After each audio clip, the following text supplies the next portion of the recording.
Warga Banjarlepang, Desa Takmung, Banjarangkan, Klungkung, kompak bersama-sama menghentikan dan meminta putar balik truk yang melanggar larangan melintasi Jalan Raya Takmung pada Kamis 30 Mei dini hari.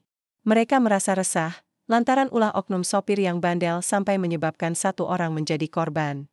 Warga awalnya berkumpul di Jalan Raya Takmung dekat Pura Dalam Batu Lepang untuk berjaga-jaga. Benar saja, waktu itu ada sekitar 10 truk yang nekat melakukan pelanggaran. Padahal, rambu larangan melintas bagi truk di jalur tersebut sudah terpasang mulai dari Simpang 4 Lepang sampai Simpang 4 Takmung. Sehingga, kendaraan-kendaraan besar itu langsung dihentikan dan diminta untuk putar balik. Menurut salah seorang warga bernama Wayan Yoga alias Klepus, sopir-sopir bandel ini juga diberikan teguran mengenai peraturan yang ada, agar benar-benar dipatuhi. Klepus mengatakan bahwa kerabatnya menjadi korban tabrak lari oleh oknum sopir truk yang melanggar di dekat Balai Banjarlepang pada Rabu 29 Mei.